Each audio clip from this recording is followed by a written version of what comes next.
We're Yeah, on the yeah, phone. fine. We're Well, on the phone. go spotlight for everyone. There we go. Everyone sees me well. Yeah, By the way, fine. um, Joan, well, maybe one day we can fix the Zoom, and then you don't have to turn on your camera, but at least you'll be able to see our screen, and you'll be able to see us. Okay, as long as you don't have to see me at this time Yeah, of the you can shut day. your camera. And Zaman, how are Okay. you this morning? I'm fine. How are you? Wonderful. Wonderful, wonderful. Let's move this over here. Voila. Okay. Except for this dreary weather. Right, I feel like I'm in Manchester. Huh. I have a brother who lives in Manchester. You know, Mark Twain apparently said, he said, Manchester, England, you mean? yeah, Mark Twain said before he dies, he wants to go to Manchester. He wants to live there before he dies to make the transition easier. What does that He loved Manchester?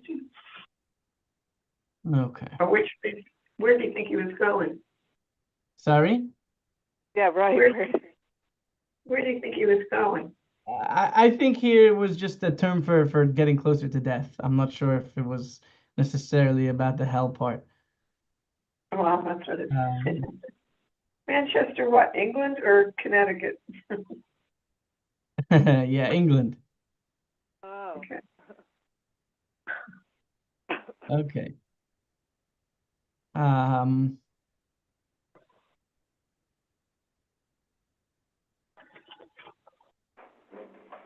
one second.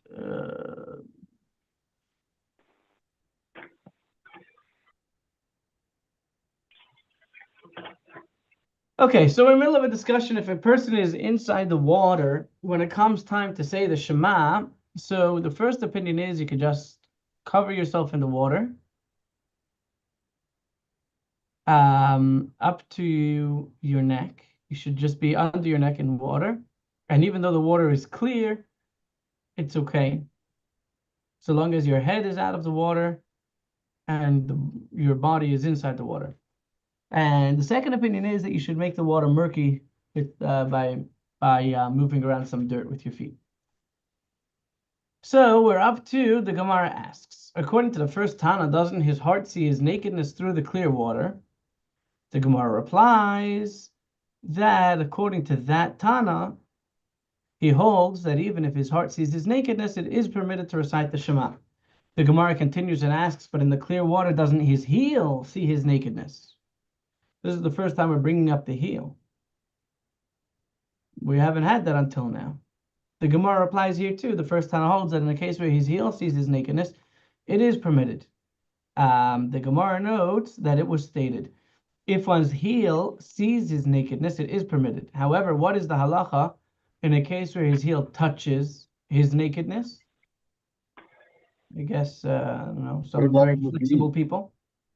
Huh? Are you saying heel, E-E-L, or heel, H-E-E-L? H-E-E-L, the bottom of your Okay. foot. Yeah, thank you. So if you're in some kind of like a Zen position, meditating for the Shema, and you're able to bend, I don't know, I can't get my knees to touch the floor even with my feet like 2 feet in front of me. But we're working on it. So if a person is very flexible and their heels are tucked right in and they're not wearing clothes, of course they have something on top of them. Let's say they're wearing some kind of a robe where they can tighten it underneath their heart. But if the heel is touching the nakedness, Abaya said it is prohibited because he's touching it. And Rava said it is permitted because it's your feet. The Gemara notes Rav Zvid taught this halacha in that manner. Rav Chinana, the son of Rav Ika, taught it as follows. In a case where his heel touches his nakedness, everyone agrees that it is prohibited. The dispute is with regard to a case where his heel sees his nakedness. Abaye said it is prohibited, and Rava said it is permitted. In other words, if you're not wearing socks, and you're wearing just a robe or pants, so your heel is able to see your nakedness, he says it is prohibited. Why? This is a very big rule. The Torah was not given to the ministering angels. Torah was not given to angels. For example, the Kohen, his holy garments that he used when he was wearing while he was in middle of service, he was not allowed to wear for any other purpose. However, the Kohen, when he was done his service, is allowed to walk into the locker room to change. Because the Torah wasn't given to angels who are able to take off their clothes in middle of where they as soon as they finish working. No, we're human beings, and as human beings, there are certain leniencies that were granted to us because of the human condition. So he's allowed to go first to the locker room and then take off his clothes. And a person who, as opposed to a ministering angel, has genitals cannot avoid this. And the halacha is that if his heel touches his nakedness, it is prohibited, but if it merely sees his nakedness, it is permitted to recite the Shema. You do not have to be wearing socks when you say Shema.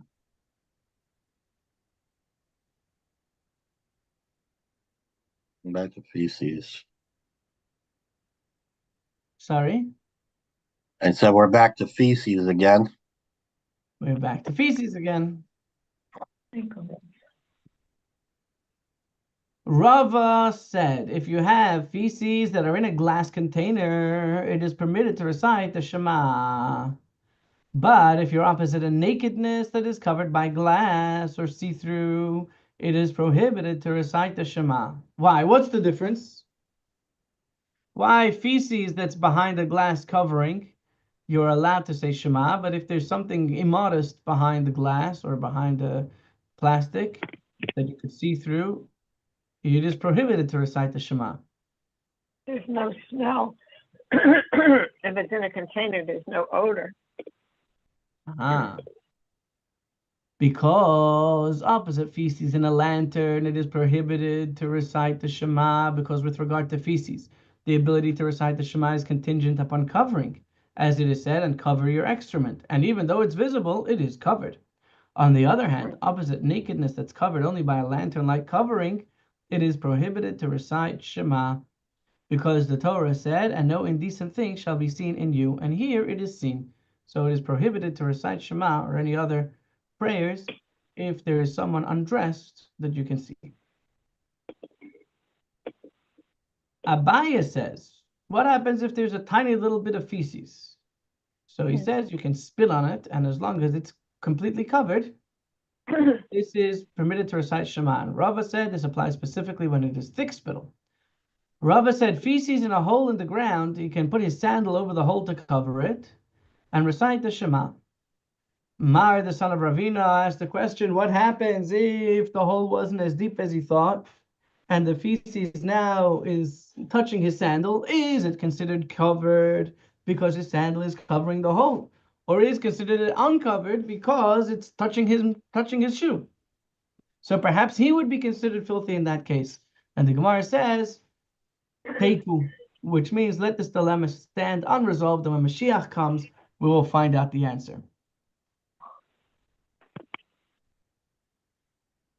Rav Yehuda said, opposite a naked Gentile, it is forbidden to recite the Shema. The Gemara asks, why did Rav Yehuda discuss particularly the case of a Gentile?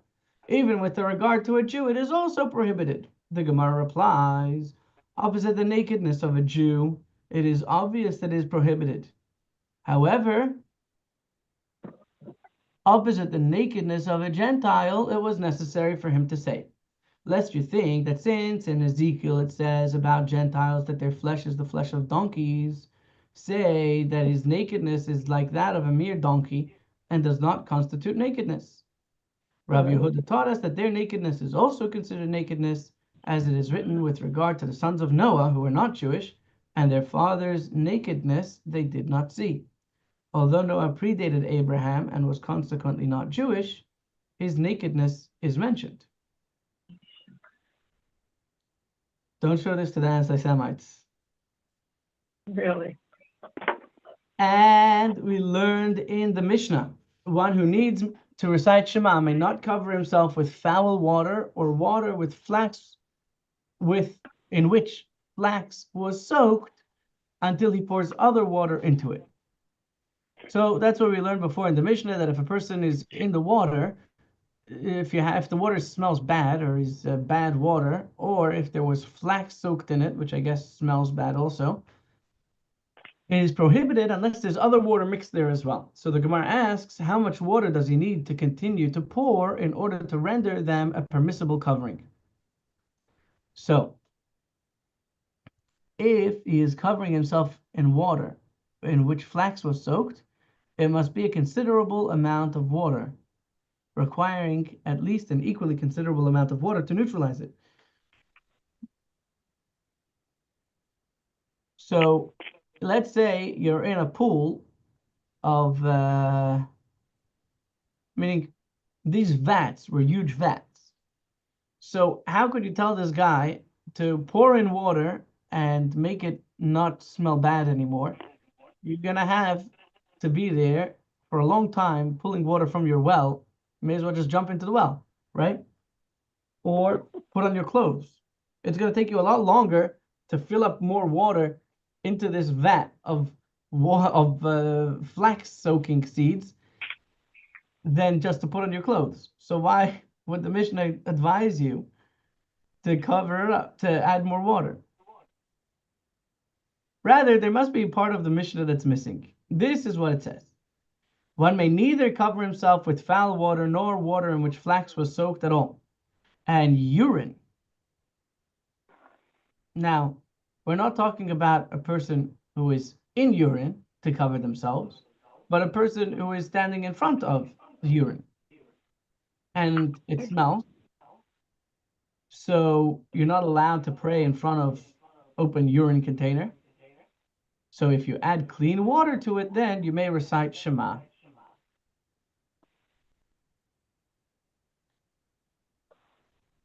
Our sages taught a related disagreement in a brisa. How much water must one add in order to nullify urine?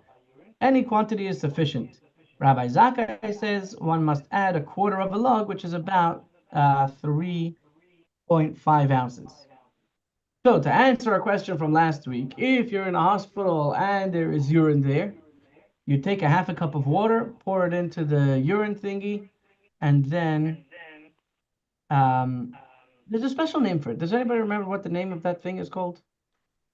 No. Urinal? What, the thing you pee into in the hospital? Yeah. Isn't it a urinal? No. No. I the urinal like this. A Yeah, urine male urinal, there it is. urine bottle? Right there on top. Male Yeah. urinal, the first one. And then Yeah. the female urinal. I always thought that they had a fancy name. Okay. I guess they're not so fancy. Okay, so now we have our answer. You pour a half a cup of water and you're good.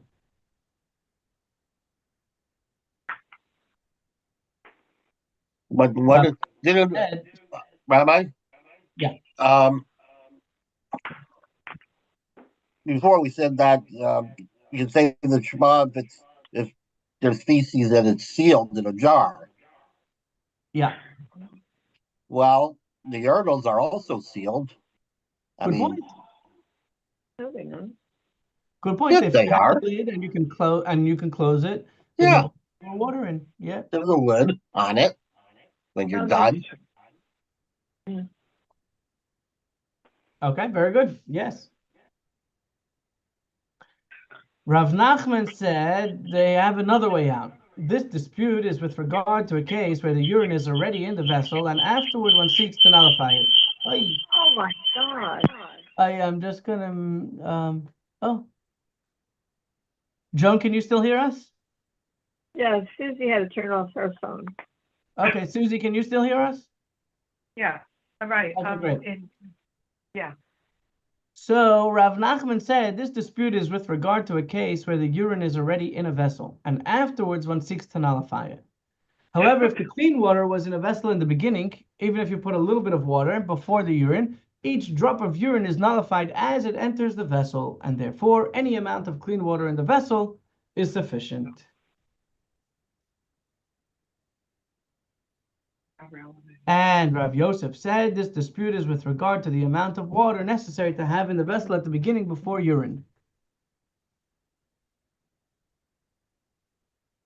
However, afterward, everyone agrees that a quarter of a log is required. The Gemara relates, Rav Yosef said to his servant at the beginning, bring me a quarter of a log of water in accordance with the opinion of Rabbi Zakkai.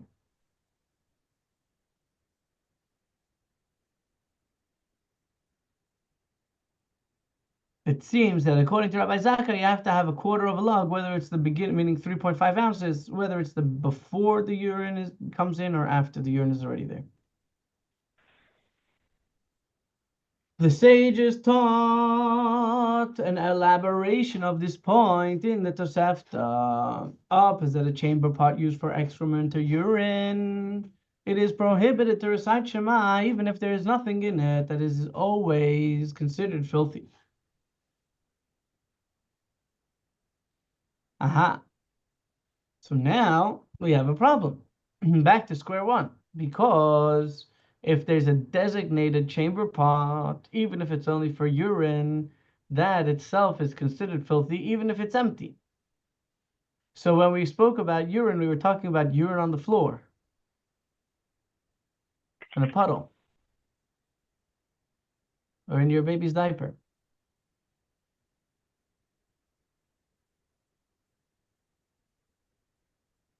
So it seems that opposite this chamber pot, meaning if you're looking at it, but if it's behind you, perhaps it would be okay. Opposite urine itself, one may not recite Shema until he pours water into it. And how much water must he pour into it? Any quantity. Rabbi Zakkai says a quarter of a log, which is 3.5 ounces. That is the ruling both when it is before the bed and behind the bed. So even if this chamber pot or this urinal is behind the bed, it would be forbidden to recite Shema. Rabban Shimon ben Gamliel says when it is behind the bed, one may recite Shema. But when it is before the bed, one may not recite Shema. But he must distance himself 4 cubits and only then recite the Shema. Rabbi Shimon ben Elazar is more strict than that, saying even if a house is 100 cubits in size, one may not recite Shema until he removes it or places it beneath the bed. So one opinion, Rabbi Shimon ben Gamliel says you put it behind the bed and you're good. Rabbi Shimon ben Elazar says you put it underneath the bed and then you're okay.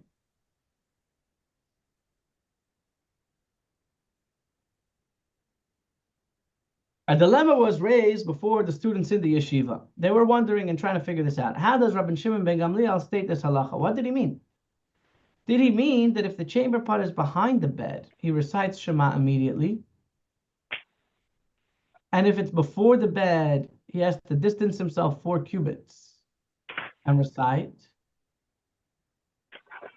Or perhaps he meant the following: if the chamber pot is behind the bed, then he distances himself 4 cubits and recites Shema. But if it is in front of the bed, he may not recite the Shema at all.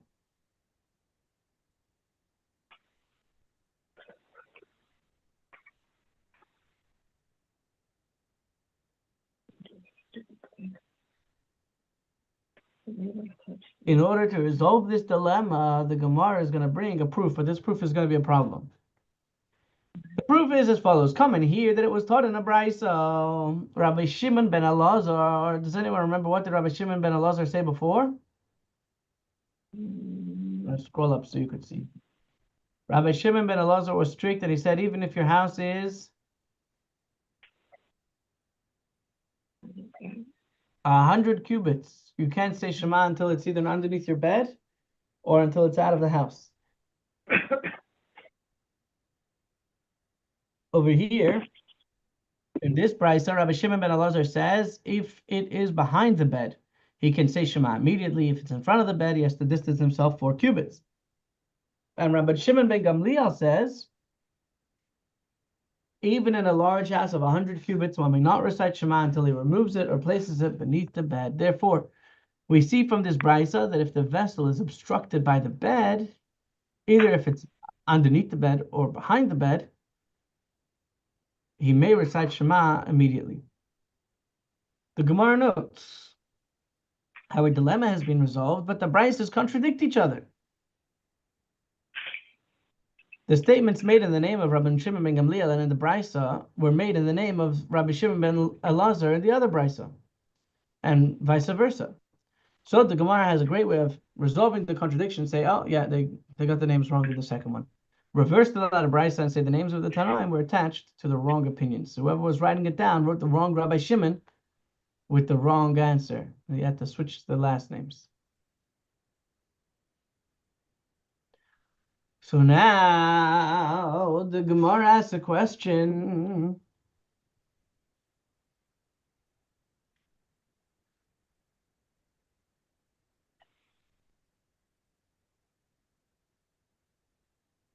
Why did you decide to reverse the names in the second brisa? Why don't you why don't you change the names in the first brisa? Maybe the first brisa is the one that's wrong. We know one of them is wrong, and it's clear to see what the mistake was, but who says that the second one is a mistake? Maybe the first one is a mistake.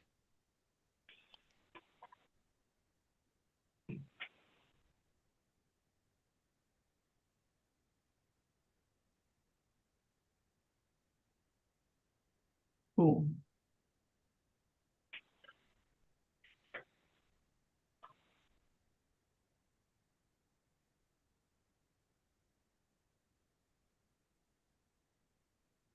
Um,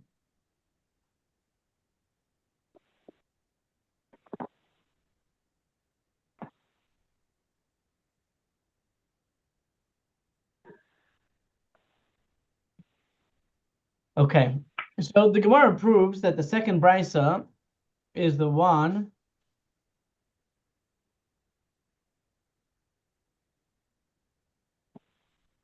I think this is a mistake. The Gemara proves that the latter brisa should be reversed in accordance with the opinions expressed by these sages in general.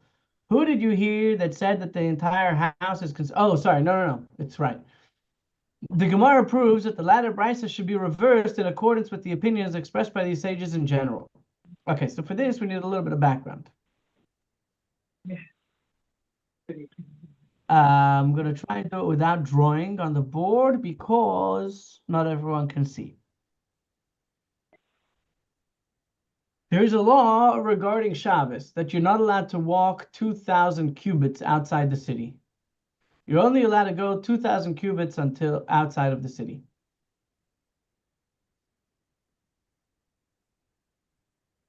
So the question is, what happens if you're walking on Shabbos and you're 1,800 cubits away from the city, and then you find a property, a house? Are you allowed to walk that entire house, that entire property?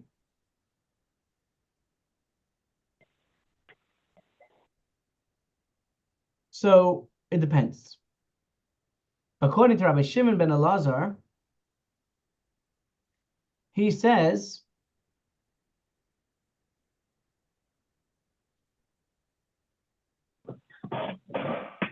that the entire property is considered, the entire house is considered like 4 cubits.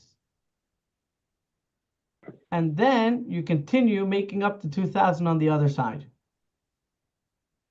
And what happens if your 2,000 cubits end in the middle of this guy's house? Then you're allowed to walk that entire house, even if it's 100 cubits the house.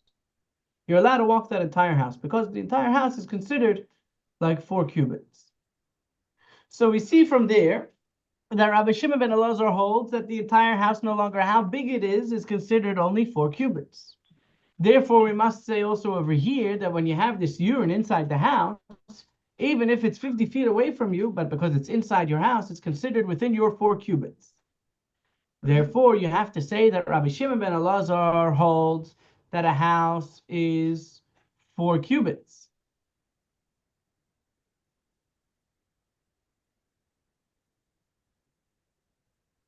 Rabbi Shimon ben Elazar holds that a house is 4 cubits. No matter how big it is, it's considered 4 cubits. Therefore, no matter how big your house is, you have to take your chamber pot outside the entire house. However, Rabbi Shimon ben Gamliel would hold that you just put it 4 feet away, 4 cubits away from you, even if you have a very big house. I like that one better.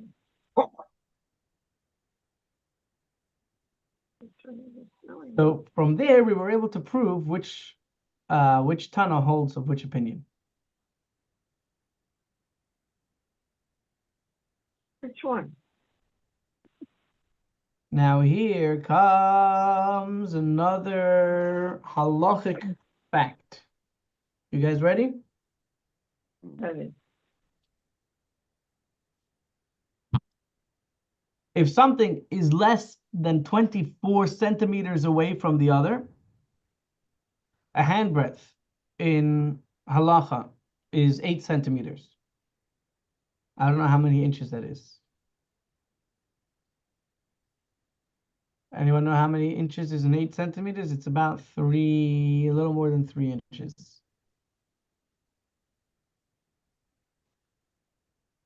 If so 24 centimeters, if there's a gap of 24 centimeters, it's considered as if there's no gap, as if everything's touching. There's a story of a man who made a sukkah, and he made his sukkah with poles, and each pole was 23 centimeters away from the next one. And his fence, his wall, was 10 handbreadths high, which is 80 centimeters, 2.5 feet, right? 2.5 feet? No. Almost 3 feet. It was 80 centimeters high because that's considered a full fence and it goes all the way up to the sky in Jewish law. And he left all of his fancy silverware in his sukkah, and the next morning he came and he sees that all his stuff is gone. And he says, oy vey, this robber, this Ganev, must have not known the law. He didn't study the Talmud. Because if he would have studied the Talmud, he would have seen that there's a fence up over here.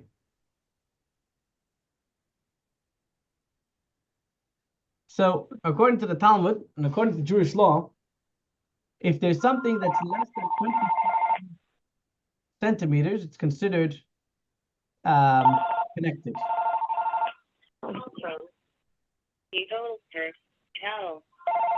Hi. I don't know how to unmute you on the phone. I'm trying to mute you. I don't know how helpful it is. Okay. So Rav Yosef said, I raised the dilemma before my teacher Rav Huna.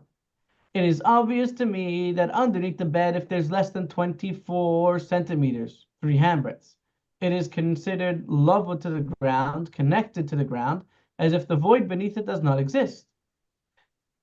As halacha considered as a void of less than 3 handbreadths is sealed. Therefore, if your bed is less than 24 centimeters from the floor and you put this bedpan underneath the floor, underneath the bed, it's considered touching the bed and inside the bed. And therefore, you have no separation between your bed and the bedpan, the urinal. And so you're not allowed to say Shema. What? That is the dilemma. What is the halacha is 3, 4, 5, 6, 7, 8, or 9 handbreadths? He said, I don't know.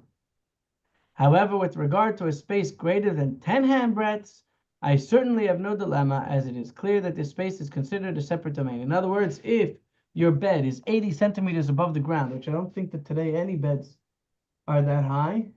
Actually, hospital beds, maybe. You lift the hospital, put the thing on the floor, lift the hospital bed, raise it all the way up till it's 80 centimeters off the floor, and then say Shema. Then you can put yourself back down. Abaye said to him, you did well that you did not have a dilemma, as the halacha is that any space 10 handbreadths high is always considered a separate domain.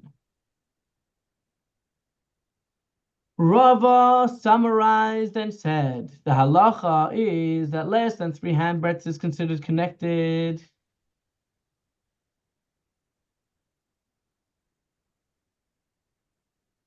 And it is permitted to recite Shema.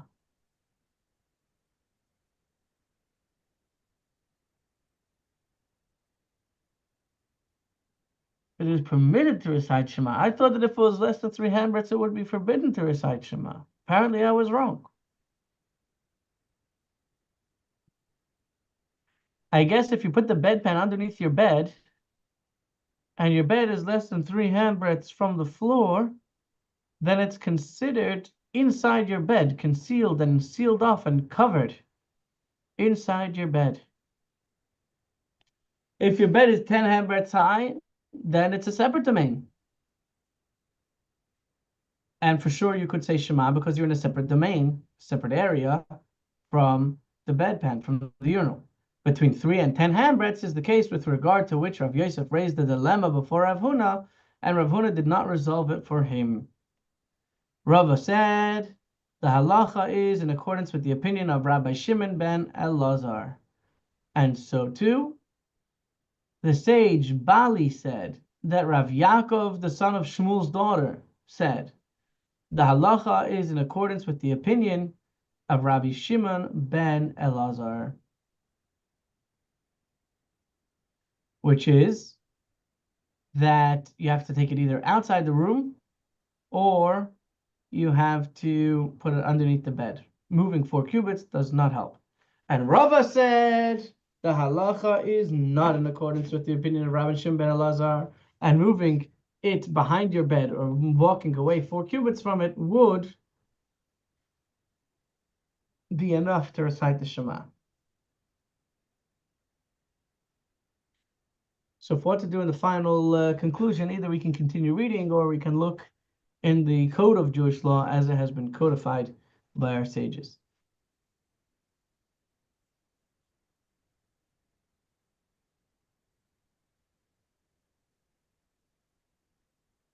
The Gemara relates, Rav Achai arranged for his son to marry into the family of Rav Yitzchak bar Shmuel, the son of Marta. He led him to enter the wedding canopy for the ceremony, and the son was unsuccessful. Of course, the father wasn't there, but the son was unsuccessful in his attempts to consummate the marriage. So he called his father for support. So, well, what am I doing wrong? Rav Achai followed him to examine possible causes of the problem, and he saw a Torah scroll there. He said to them, had I not come now, you would have endangered the life of my son. As it was taught in a Brisa, and we learned this already before, in a room in which there is a Torah scroll or tefillin, it is forbidden to engage in conjugal relations until he takes them out of the room or places them in a vessel inside a second vessel.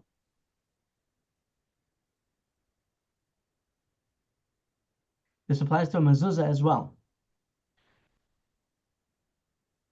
And Abaya said they only taught that a vessel inside a second vessel is sufficient when the vessel is not theirs, the Torah scroll or the phylactery's regular vessel.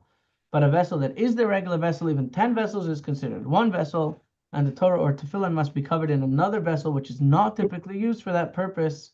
And Rava said a cloak is good for that.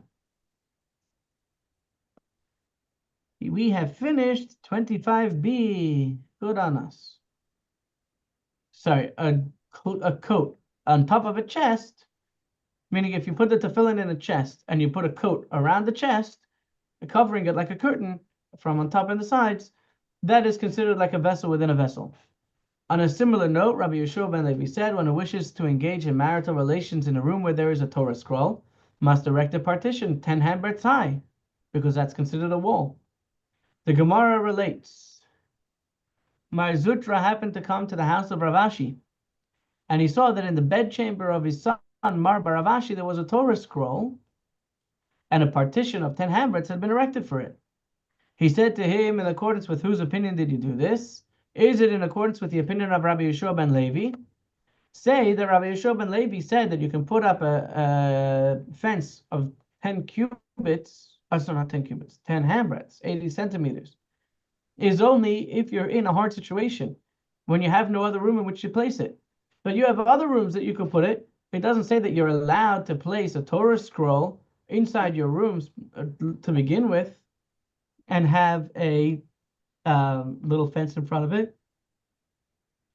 Don't you, master, have another room where you can place the Torah scroll?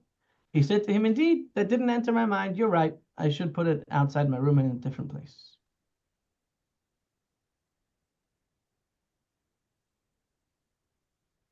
Okay, let's see if we can finish up this Mishnah and be done with the urine and the feces.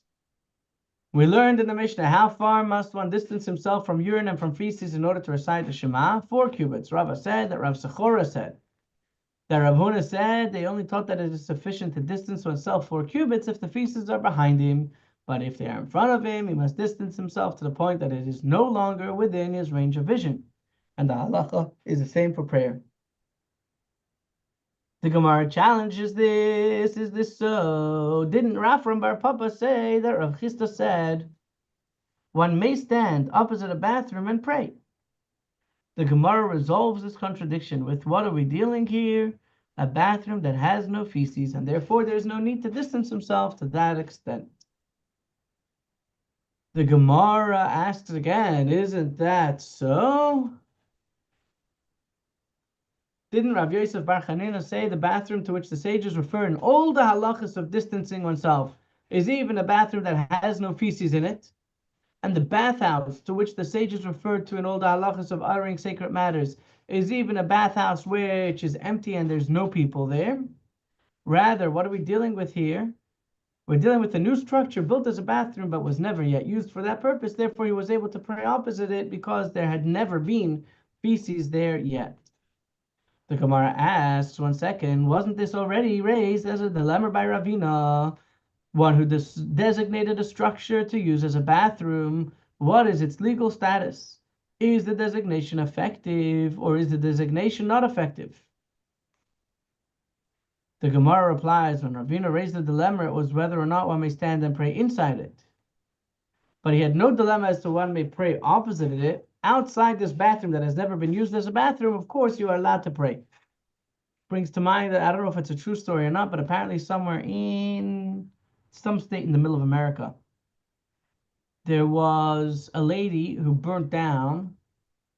They were in the middle of building an abortion center, and that was going to be the first abortion clinic in the entire state. And this lady burnt down the abortion center before it was completed. So on trial, this guy who's telling me the story says that it was hilarious watching all of her lawyers, the conservatives, trying to explain to the jury that she didn't burn down an abortion clinic, she burned down a construction site.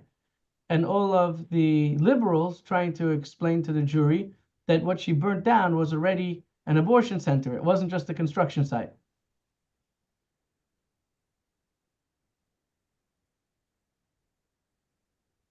So over here, if it's just construction but hasn't yet been used, so there's a question about whether you're allowed to pray inside it. But outside of it and facing it, of course, you would be allowed to pray because it has never been used before.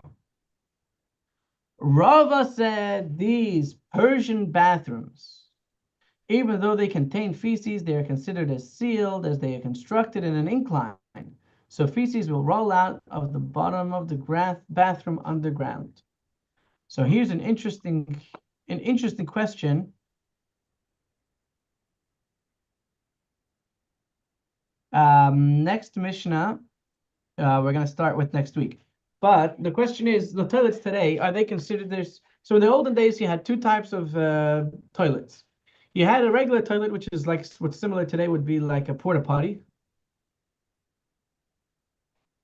And you have the Persian bathrooms. The Persians, I guess, were very advanced. And they had these toilet seats with a pipe that was on an incline that as soon as a person would make, it would go straight outside the bathroom into a dung heap that was outside. I guess they had a one-way valve or something somehow that it wouldn't smell inside. And these were considered very high quality toilets because the feces would just go straight out and would not remain in the bathroom. So the Talmud says over here that a Persian bathroom is considered sealed because the feces and the urine never stays in the bathroom. Therefore, it's not considered a toilet because you're sitting here, but there's no feces, there's no urine. So you, in theory, would even be allowed to pray inside that bathroom because it's not considered a bathroom. So the question is, in what are today's modern bathrooms likened to?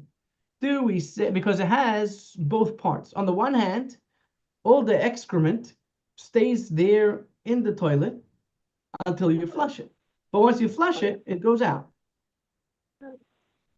So perhaps it would be like the olden day porta potty because the excrement stays in the toilet until you flush it. It doesn't straight away leave. On the other hand, perhaps it would be considered like the Persian bathroom because the excrement doesn't stay and pull up and smell. It flushes out, it leaves and goes away. So that's part of the debates today. What is the categorization for the modern toilet?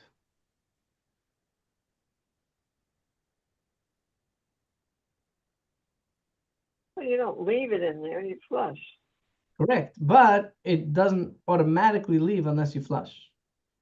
Right, but you flush. Who doesn't flush? Everybody flushes, but at the end of the day, there's excrement in the toilet. In those Persian toilets, there was never any excrement that remained inside the room. No, you're flushing, so it's not in the room anymore, unless you're a Once hippie. you flush, it's not in the room anymore, but it doesn't automatically roll out. And those are the... Oh, wow, look at that. We went through an entire session without losing reception. God bless America. You gotta be excited about the little things, right? Thank you, Hashem. Absolutely. Thank you, Joe and Susie. Thank you, Zaman. Tomorrow's class is going to be wonderful. Next week, we're not having class on Tuesday. Wednesday, also probably not. The kids have off of school. They have their midwinter vacation. Oh, are they still up in Boynton at school?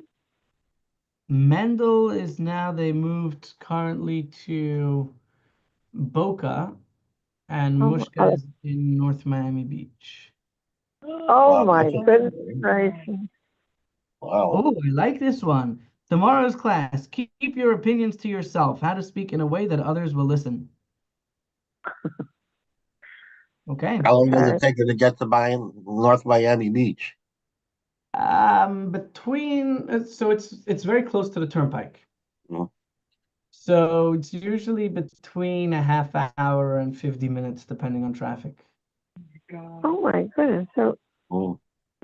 in one day, do you take them both, or do you split it up with people? I take Mushka in the morning and I bring Mendel back in the afternoon. Wow. Oh, okay. Who takes Mendel in the morning? Somebody else takes Mendel in the morning. So we're very lucky that one of the teachers in the school lives on our block, so he takes Mendel in the morning. And one of the Oh, teachers thank at goodness. Mushka's school lives on our block and takes her back in the afternoon. So we're very blessed. Wow. Yeah. Wow. Baruch Hashem. Baruch Hashem. Thank you all. Looking forward to seeing you all 11 a.m. tomorrow morning. God bless you and have a wonderful day. Well, Thank same to you. you. God